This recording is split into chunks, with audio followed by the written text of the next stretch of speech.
మన భౌతిక శరీరము జాగ్రత్త తీసుకోకపోతే ఎలాగైతే పాడైపోతుందో, మన ఆత్మీయ శరీరం కూడా జాగ్రత్త తీసుకోకపోతే అట్లానే పాడైపోతుంది. మీ అందరికీ తెలుసు, ఏది పడితే అది తిని టైంకి నిద్రకపోక శరీరాన్ని మనం జాగ్రత్త తీసుకోకపోతే శరీరము పాడైపోతుంది. ఒంటికేదో గాయం జరిగింది, ఒంటికేదో అనారోగ్యం వచ్చింది, దానికి మనం జాగ్రత్త తీసుకోకపోతే ఖచ్చితంగా మనం బలహీనత చెంది అదే మరణానికి కూడా జాగ్రత్త ఇవ్వచ్చు.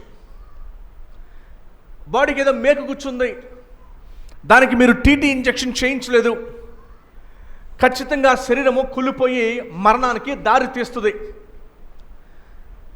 బాడీకి ఎలాగైతే మనం ఎంత జాగ్రత్త తీసుకుంటామో, చలి వేసినప్పుడు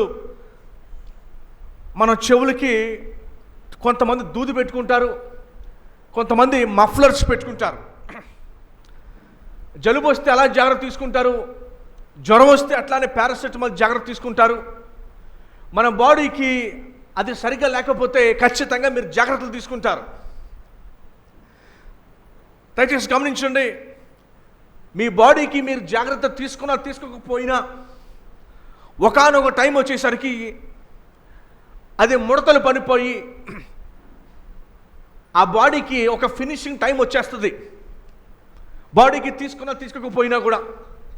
సొలొమోను ఒక మంచి మాట అంటాడు, అడవి గడ్డి, అడవి పువ్వు ఎలాగైతే ఉదయాన్నే వికసించి అందంగా వస్తుందో సాయంత్రానికి అది వాడిపోతుంది.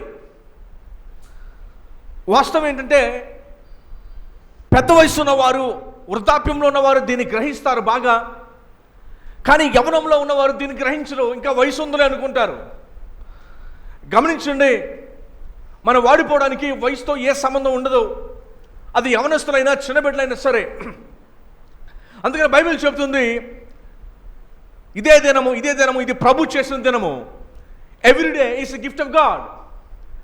ప్రతిరోజు కూడా దేవుడు మనకు ఉచితంగా నిద్ర లేచామంటే బహుమానంగా దేవుడు మనకి ఇచ్చింది. మన ఫిజికల్ బాడీకి, భౌతికమైన బాడీకి, కాలికి, చేతులకి, మొహానికి ఎంతో జాగ్రత్తలు తీసుకుంటారు మీరు అందరూ కూడా. బహుశా మీలో జాగ్రత్త తీసుకునే వారు ఒక్కరు కూడా ఉండరు. చెయ్యి ఇరిగిపోయింది అనుకోండి, దాన్ని కట్టు వేసుకుంటారు. కాలు విరిగిపోతే సర్జరీ చేసుకుంటారు. కడుపులో నొప్పి వస్తే పరిగెత్తుకుని హాస్పిటల్కి వెళ్తారు, అపెండిసైటిస్ నొప్పి తట్టుకోలేకపోతున్నానని. చాలామందికి సయాటికా, బ్యాక్ ప్రాబ్లం వస్తే వారు పరిగెత్తుకుని హాస్పిటల్కి వెళ్తారు. ఫిజికల్ బాడీకి చాలా జాగ్రత్తలు తీసుకుంటారు. దయచేసి గమనించండి, మీరు ఫిజికల్ బాడీకి జాగ్రత్తలు తీసుకునే బాడీ ఒకానొక రోజు క్షీణించిపోతుంది. ఒకానొక రోజు కూడా అవసరం లేదు, రేపటికి గ్యారంటీ లేదు ఈ ఫిజికల్ బాడీకి. దయచేసి గమనించండి, మనం అతి జాగ్రత్త తీసుకోవాల్సింది, అత్యంత జాగ్రత్త తీసుకోవాల్సింది ఎన్నటికీ క్షీణించుకుపోనిది, ఎటర్నల్, ఫర్ ఎవర్, ఇన్ఫినిటీ టైంలో నివసించేది నీ ఆత్మీయ శరీరము. ఫిజికల్ బాడీకి ఉదయాన్నే జిమ్కి వెళ్తారు, ఉదయాన్నే 4 వాకింగ్కి వెళ్తారు, రన్నింగ్కి వెళ్తారు, వాళ్ళ బాడీని ఫిట్గా చేసుకోవడానికి. ఇంకొన్ని 5 సంవత్సరాలు బతకచ్చేమో, ఇంకొన్ని 10 సంవత్సరాలు బతకచ్చేమో.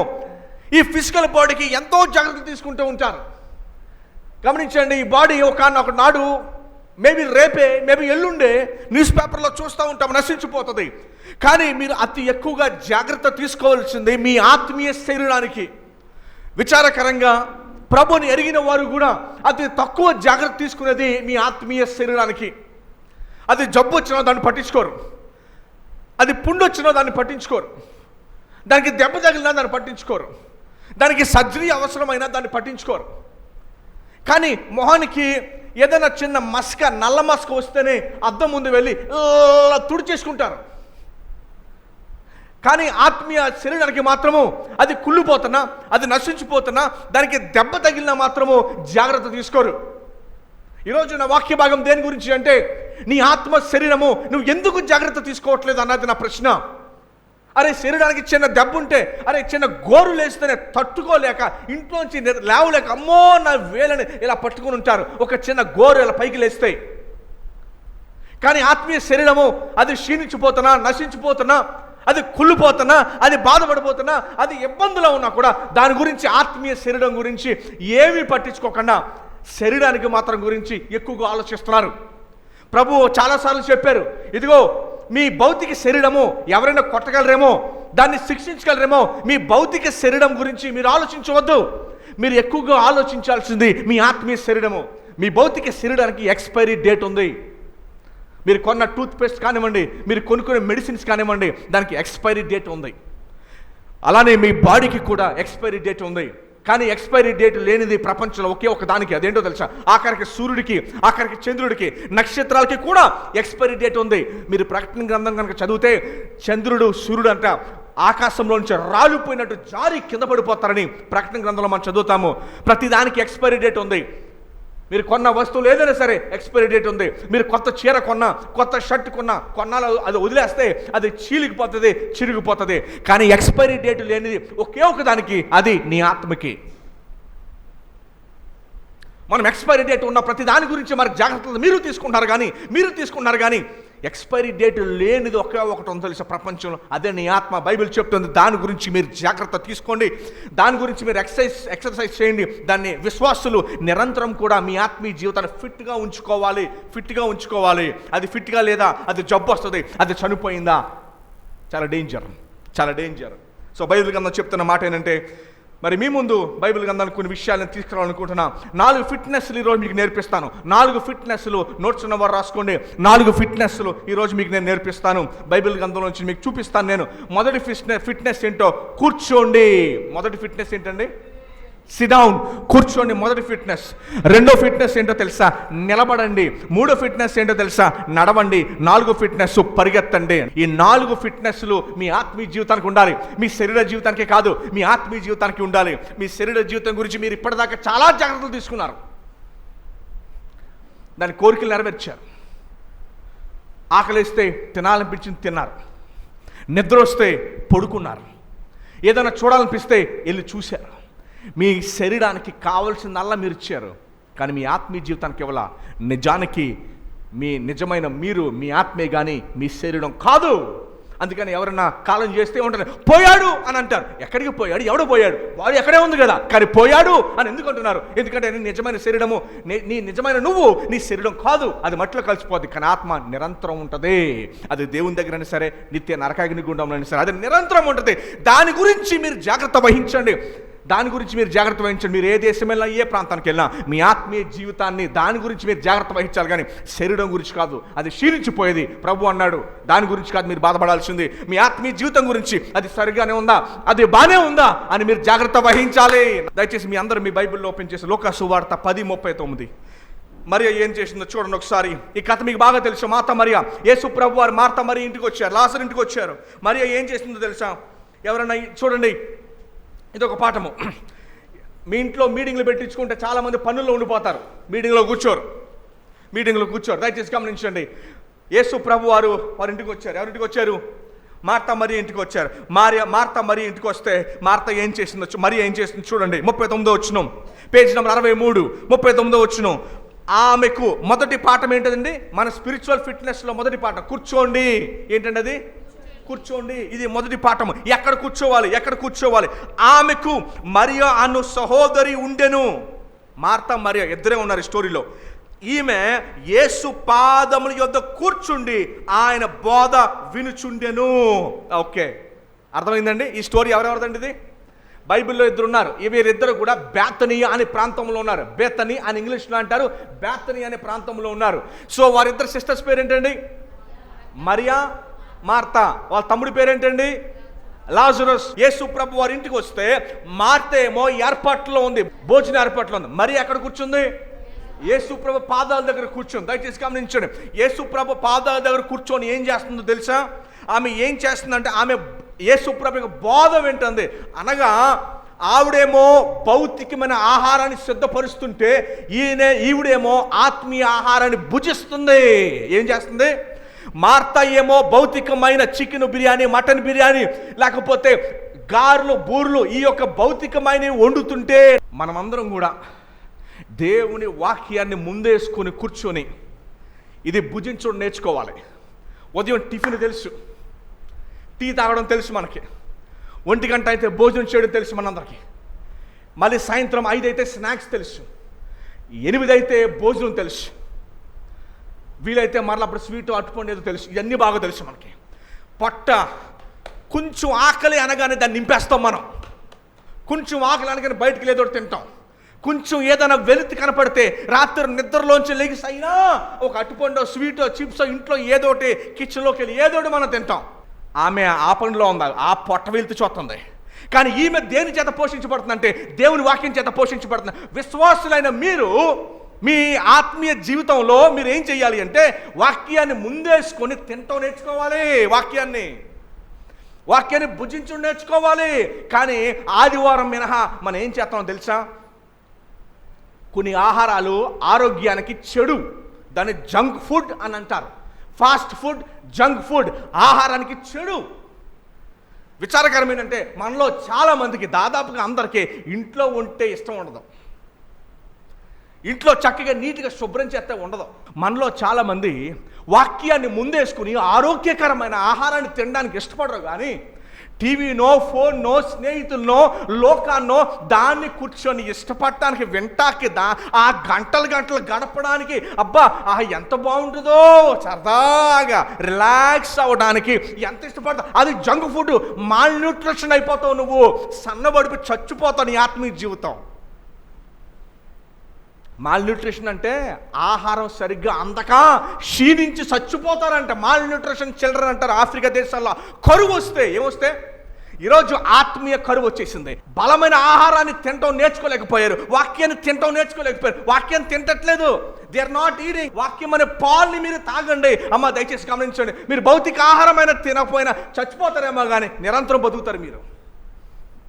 క్రీస్తునందు ఉన్నవాడు చనిపోయినను బ్రతుకుతాడని వాక్యం చెప్తుంది.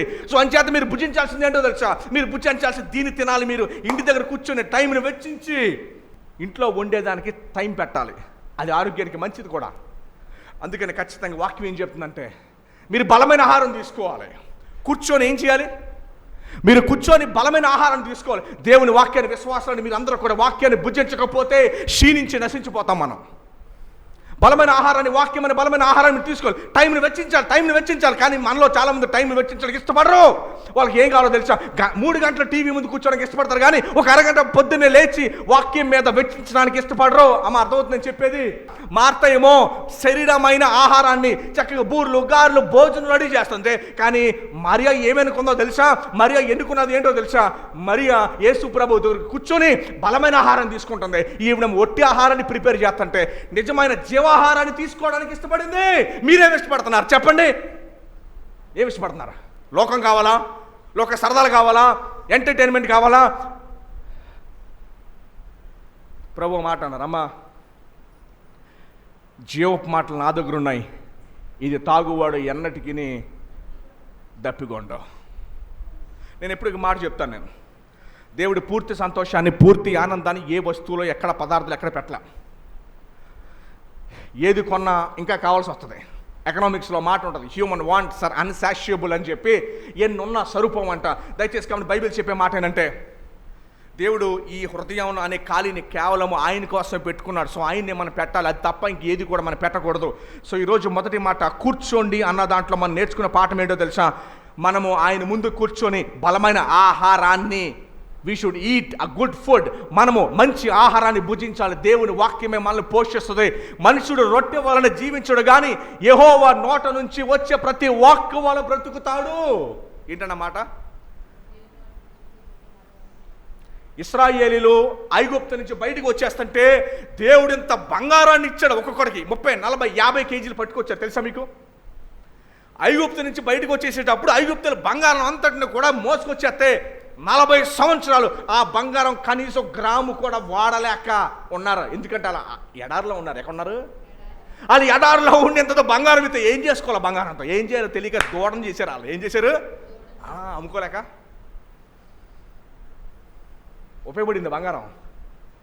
ఉపయోగపడిందండి. ఏం చేసుకున్నారు దాంతోని? అది ఖర్చు పెట్టక లోపే తెచ్చుకున్నాడు, చచ్చిపోయారు. ఆ తరం అంతా చచ్చిపోయింది. అది ఖర్చు పెట్టక మునిపే ఆ తరం అంతా చచ్చిపోయి కొత్త తరము కానాన్లోకి వెళ్ళారు. యోర్దాను దాటి. మోషే కూడా పోలా. యెహోషువ, కాలేబుల కింద వాళ్ళందరూ కూడా వెళ్ళారు. దయచేసి గమనించండి. మనం అపేక్షించాల్సింది బంగారమో, మనం అపేక్షించాల్సిందో లోకాన్న కాదు. మీరు తినాల్సింది, భుజించాల్సింది, మళ్ళీ చెప్తాను, టైం వెచ్చించాలి. ఏం వెచ్చించాలి? ఈరోజు అది ఇవ్వడానికి ఇష్టపట్ల. ఆనాడు 24 గంటలే, ఈనాడు 24 గంటలే. దావీదుకి 24 గంటలే, ఈనాడు మీకు నాకు కూడా 24 గంటలే. అవునా కాదండి? టైం ఏమైనా మారిందా?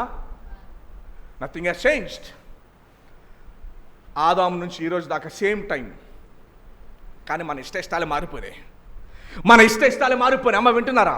సో ఈరోజు మనం ఏ జాగ్రత్త తీసుకోవాలి? అమ్మ ఏ జాగ్రత్త తీసుకోవాలి చెప్పాలి. ఏ జాగ్రత్త తీసుకోవాలి? ఆత్మీయ జాగ్రత్త తీసుకోవాలి. ప్రభు దగ్గర కూర్చోవాలి, భుజించాలి. వాక్యాన్ని ఏం చేయాలి? నిర్గమకాండం 14:14 యెహోవా మీ పక్షమున యుద్ధము చేయును. యెహోవా నా పక్షమున యుద్ధం చేస్తాడని చెప్పి మీరు లోకంలోనూ నాకేం పర్వాలేదులే, అంతా బాగానే ఉందిలేని ఉండకూడదు. మనతో విశ్వాసులతో రోగం ఏంటంటే, మనకున్న జబ్బు ఏంటంటే, అన్ని పరిస్థితులు బాగుంటే రిలాక్స్ అయిపోతాం, పరిస్థితులు బాగోకపోతే ప్రార్థన చేస్తాం, పరిస్థితులు బాగుంటే మాత్రము రిలాక్స్ అయిపోతాం. యెహోవా మీ పక్షమున యుద్ధము చేయును, మీరు ఊరకయే ఉండవాలని ప్రజలతో చెప్పెను. ఆయన ముందు కూర్చొని ఏం చేయమంటారు సార్? మీ సీన్ చెప్తాను చూడండి. సీన్ అంటే తెలిసే సీను. ఈ వచ్చిన అందరికి అర్థమైందా? అందరు చదివారా? మరలా చదువుతాను, వినండి. యెహోవా మీ పక్షమున యుద్ధము చేయును. యుద్ధం ఎప్పుడు చేస్తాం? యుద్ధం శత్రువులు మన ముందున్నప్పుడు. యుద్ధం గురించి ఎప్పుడు వస్తుంది డిస్కషను? శత్రువులు మన ముందున్నప్పుడు డిస్కషన్ వస్తుంది. అర్థమైందండి? అమ్మ వింటున్నారా? మీరు అందరికీ డౌటు, పాస్టర్ గారు ఈరోజు రాలేను, అర్జెంట్గా ఎవరో వచ్చారు, పాస్టర్ గారు ఈరోజు రాలేను, నాకు ఈ సమస్య వచ్చింది, అప్పులు కట్టాలి.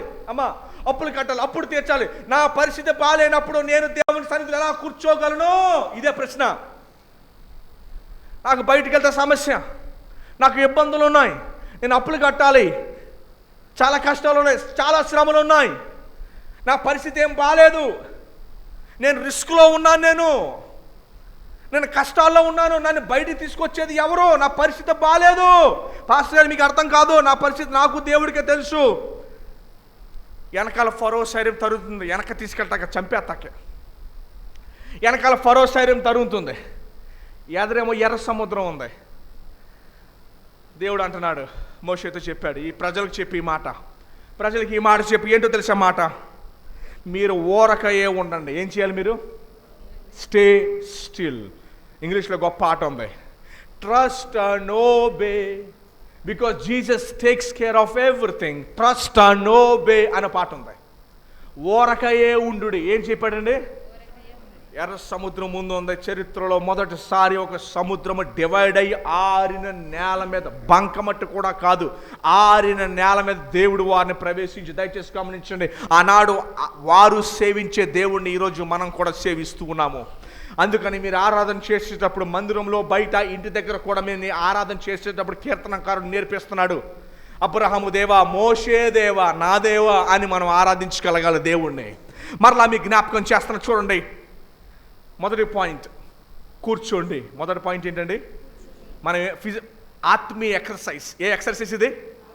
ఆత్మీయ ఎక్సర్సైజ్లో ఫస్ట్ పాయింట్ ఏంటంటే కూర్చోండి, ఆయన వాక్యాన్ని భుజించండి. దేవుడు ఆలోచనలు ఇస్తాడు ఏం చేయాలో మీకు. You have to SIT down before the word of God. దేవుని వాక్యం ముందు ఏం చేయాలి? మీరు కూర్చొని దాన్ని భుజించండి. ఈట్.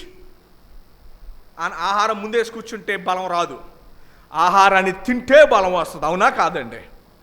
భుజించండి, మరి అలాగ భుజించండి. వింటాకి ఇష్టపడింది, చూడటానికి కాదు, చూడటానికే కాదు, వింటాకి ఇష్టపడింది, విన్నది, భుజించింది. ఎలా విన్నదో తెలుసా? ఊరకనే కూర్చొని, వేరే టెన్షన్ ఏమీ లేకుండా. అందుకని మీకు సందర్భాన్ని ఇచ్చాను.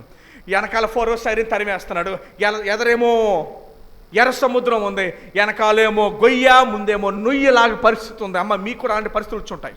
ఇలాంటి పరిస్థితి దేవుడు చెప్తున్న మాట ఏంటంటే, నా ముందు కూర్చొని వాక్యాన్ని భుజించి ఊరకని విను.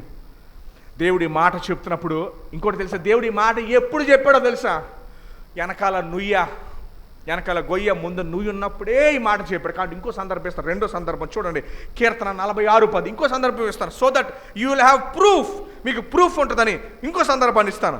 ఇప్పుడు ఎర్ర సముద్రం ముందు ఇచ్చాను, ఇప్పుడు కీర్తన గ్రంథంలో ఒక హిజ్కియా రాజు పరిస్థితి ఏంటో చెప్తాను చూడండి.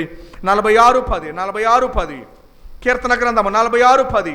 సెన్హెరెబు సైన్యం ఇశ్రాయేలును రాజుకున్న హిజ్కియా టైంలో తరుగుతున్నప్పుడు దేవుడు ఏమంటున్నాడు చూడండి. అమ్మ దేవుడి మాటలో అన్నీ బాగున్న, పరిస్థితులు బాగున్నప్పుడు ఈ మాట చెప్పలేదు. సైన్యం తరుగుతుండి చంపేబోతుండగా కత్తి మెడ మీద ఉన్నప్పుడు దేవుడు చెప్పిన మాటలు ఏమన్నాడు చూడండి.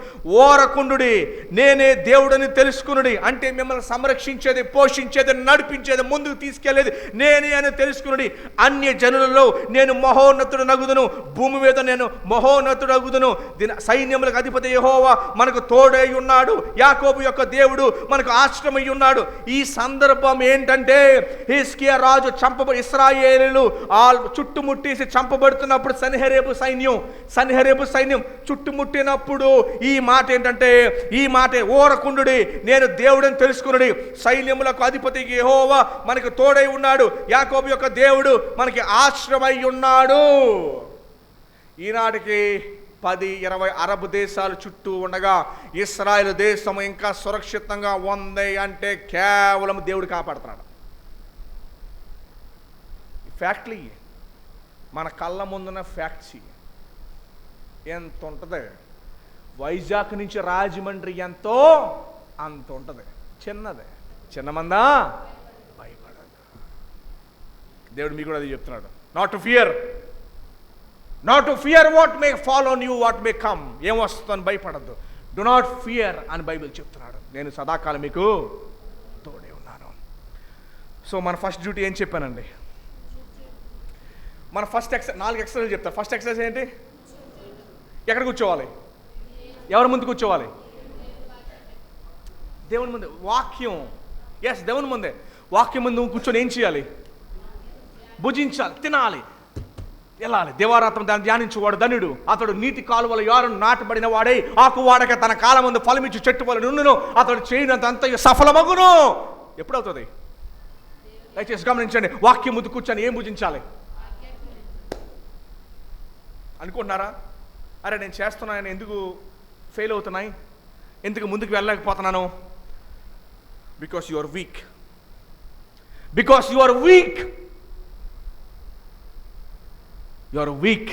బలహీనంగా ఉన్నారు మీరు కూర్చొని తినట్లా, మీరు జంక్ ఫుడ్ తింటున్నారు. You are eating junk food. రోజు 4 పూట్ల బయట ఇచ్చే నూడిల్స్ తినండి, దెబ్బకి మీకు ఆపరేషన్ చేయాల్సి వస్తుంది, నొప్పి వచ్చేస్తుంది. దయచేసి గమనించండి. ఫస్ట్ పాయింట్ ఏంటంటే మనం ఏం చేయాలి? దేవుని వాక్యం ముందు కూర్చోవాలి. ఎలా కూర్చోవాలి? చింతను విడిచి ఊరకనే కూర్చోండి. దేవుడు ఏ సందర్భాల్లో చెప్పాడో. ఎందుకంటే ఆయన అంటున్నాడు, నేను నిన్ను కాపాడుతాను, నేను నిన్ను పోషిస్తాను, నేను నిన్ను నడిపిస్తాను. మరీ అలా కూర్చుందండి. మార్త ఏమో మంచి బిజీగా ఉంది, తినే ఆహారం. ఈమెమో ఆత్మీయ ఆహారాన్ని భుజిస్తుంది, నెమ్మదిగా కూర్చుంది. అమ్మ మీకు కూడా అది చెప్తున్నాను, మీరు కూడా అలాగే కూర్చోవాలి దేవుని వాక్యం ముందు. విని వెళ్ళిపోకండి. ఎందుకంటే దేవుడు మరలా ఈ మాటలు మీతో మాట్లాడతాడు లేదో నాకు తెలియదు, కానీ విని వెళ్ళిపోకండి. వీటిని మనసులోకి ఎక్కించుకోండి. మంచి విత్తనము మంచి నేల మీద పడితే ఎలాగైతే విస్తారమైన కోతను తీసుకొస్తుందో, అలాగే మీరు కూడా మీ మంచి హృదయంలో దాన్ని స్వీకరిస్తే విస్తారమైన కోతగా వృక్షం వల్ల మీరు ఎదిగి విస్తరించి అనేక మందికి ఆశీర్వాదకరంగా మీరు ఉంటారు.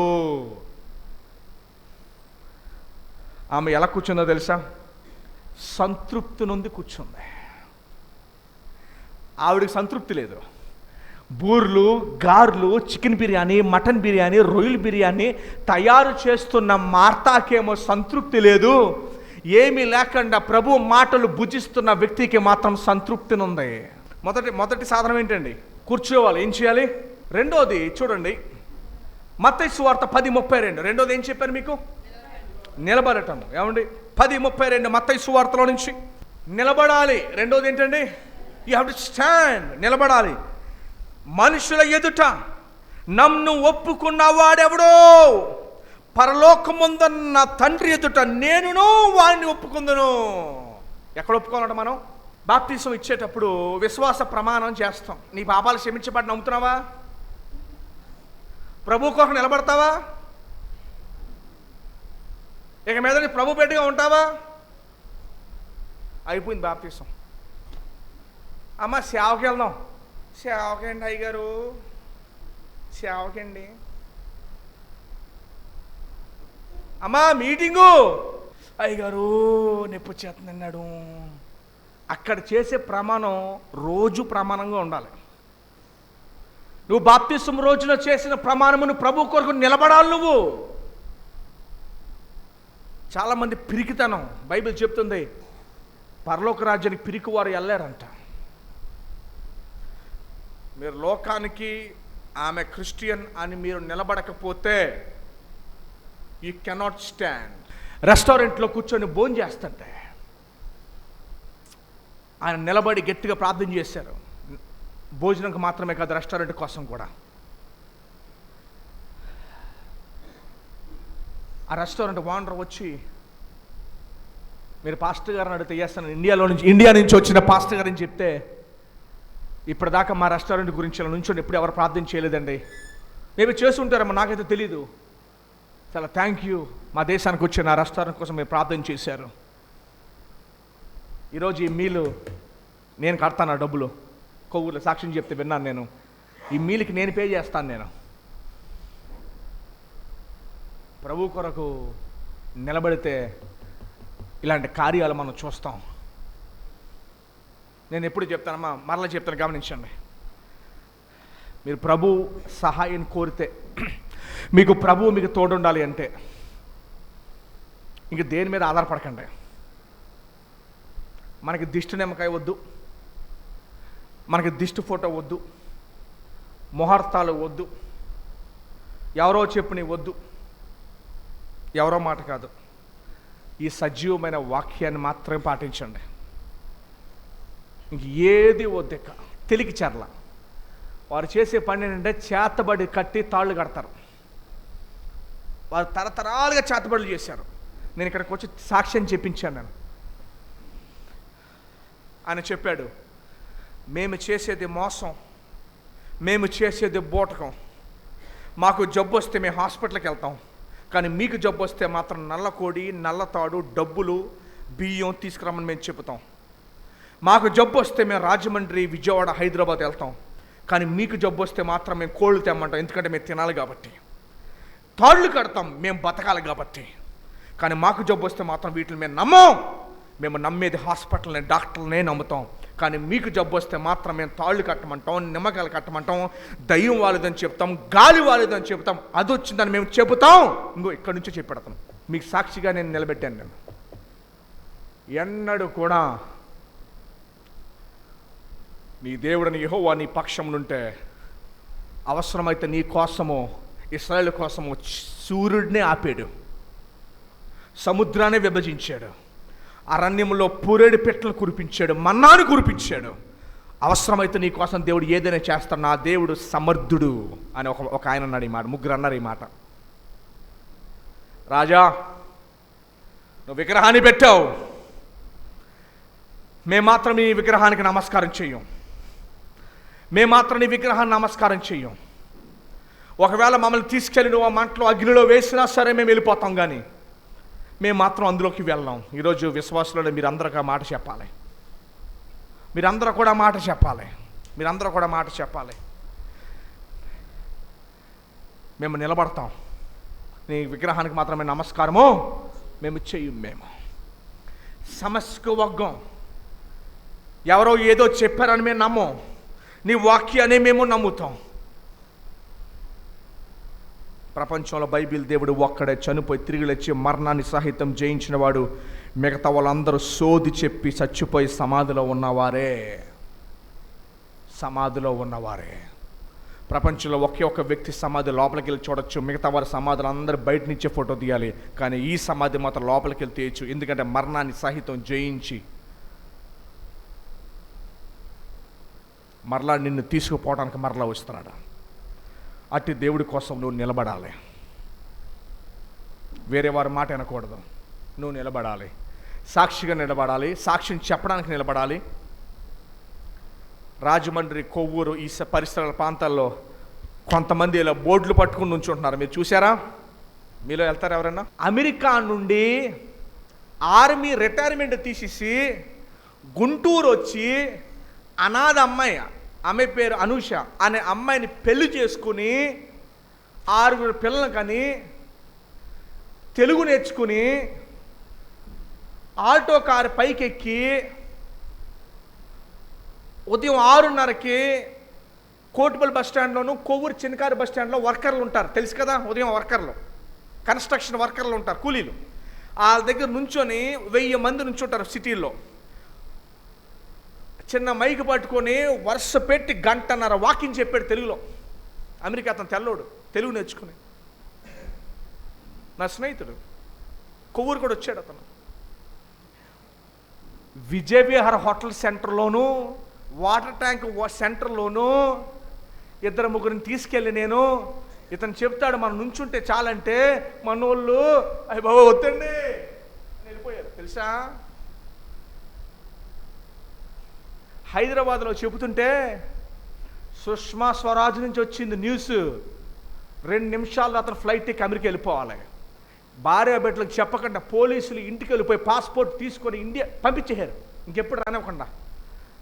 6 నెలలు పిల్లలు భార్య ఇలాగే ఉండిపోతే జాగ్రత్తగా నేపాల్కి సాగనింపాం.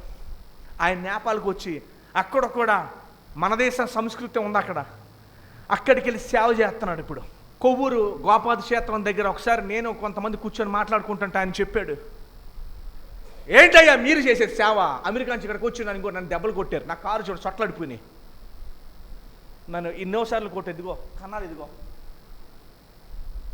నన్ను ఎన్నోసార్లు కొట్టారు నన్ను, కానీ మీ దేశాన్ని ప్రేమించి సేవ చేయడానికి వచ్చాను నేను. ఇంకా బతికే ఉన్నాడు ఆయన. ఇప్పుడో విలియం కేరీ లాంటి వాళ్ళ గురించి చదువుకుంటాం, కానీ ఇప్పటికీ బతికే ఉన్నాడు. ఏమండి మన చర్చిలో ఉన్న కూడా 2-3 తెలుసు, ఆయన నుంచి పరిచయం కూడా చేశాను నేను. ఓ 1000 మందికి చెప్పాలంటే మైక్ అవసరం అతనికి, చెప్తా ఉంటే చచ్చిపోతాడేమని పెడతా, నాకు భయం వేస్తుంది. అలా చెప్తాడు, నరాలు తెగిపోతాయి, గుండె అయిపోతామని పెడుతుంది. అలాంటి మనిషి. యూట్యూబ్లో కొట్టండి, డానియల్ స్టీఫెన్ కోర్నీ ఆయన పేరు, డానియల్ స్టీఫెన్ కోర్నీ, యూట్యూబ్లో కొట్టండి, వస్తాడు అతను. తెలుగు నేర్చుకుని అది చెప్తా, అమ్మా ఈ విగ్రహాలు నమ్మకండి, దయచేసి విగ్రహం ఇవి రక్షించలేవు, ఇవి ఒట్టివి, సజీవమైన దేవుడు, సజీవమైన దేవుడు యేసు ప్రభువు ఒక్కడే అని బోధించాడు. అది ప్రభు కొరకు నిలబడటం అంటే, మనకి చిన్న సమస్య వస్తాయి, చిన్న కష్టం వస్తాయి, చిన్న ఇబ్బంది వస్తాయి, చిన్న అప్పు ఉంటే, చిన్న కష్టం వస్తాయి, ఏది మన విశ్వాసం. మీరు తినే ఆహారం గురించి చెబుతూ బలమైన పౌష్టిక ఆహారం తినాలి, లోకం టీవీ కాదని చెప్తూ ఒక ఉపమానం ఇచ్చాడు. ఏం చెప్పాడంటే, ఆ వాక్య బోధకుడు ఆ నానమ్మ చూస్తాకి వెళ్ళాడంట. ఎవరిని చూస్తాకే? నానమ్మ చూస్తాకే. కప్పులో నట్స్ ఉంటాయి కదా, ఆ నట్స్ ఉన్నాయంట. అవి సాల్టెడ్ నట్స్. ఏ నట్స్? ఆవిడకేమో పళ్ళు లేవు. ఈ సాల్టెడ్ నట్స్ని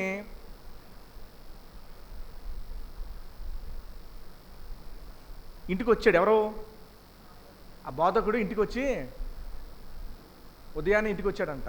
తలుపులు తీసి కూర్చో నేను లోపలికి వెళ్ళి వస్తానంది. ఉదయాన్నే ఆకలి మీద ఉన్నాడు. ఆ టేబుల్ ముందున్న నట్స్ అన్ని టక్క తిరిగాడంట. వచ్చే చెప్పాడు, ఆంటీ ఏమనుకోతే నట్స్ తినేహానా అంట. తినేహావో అందంట. నేను రాత్రి అంతా నన్ను అవ్వలేను కదా, అవి సప్పలించి ఎట్టాను అక్కడ,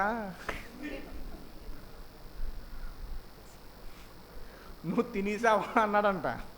ఇంక లోపలికి వెళ్ళిపోయి ఇంకేం వస్తుందా లోపలికి వెళ్ళి వస్తుందండి, ఇంక రాదిక, అయ్యి బాబా అన్నాడంట. మీరు తినే ఆహారం అలా ఉంది, మీరు తినే ఆహారం అలా ఏడిచింది. దేన్ని బలపరుచుకోవాలి? ఆత్మబలం. మీరేం దేన్ని బలపడుతున్నారు? మీరు లోపల ఆహారాన్ని తినడం తప్పులేదు, కానీ ఇది తింటాం మానేకండి. ఏ తింటాం మానేకూడదు, ఇది తింటాం మానేకండి. ఎస్తేర్ నిలబడ్డది, దానియేలు స్నేహితులు నిలబడ్డారు. 3వ మాట ఏంటి తెలుసా? నడవాలి. ఏం చేయాలండి? ఉదయాన్నే చాలా వాకింగ్ చేస్తూ ఉంటారు. మీ భక్తి జీవితంలో శ్రమ, కష్టం, ఇబ్బంది వస్తాయి. ఏమొస్తాయండి?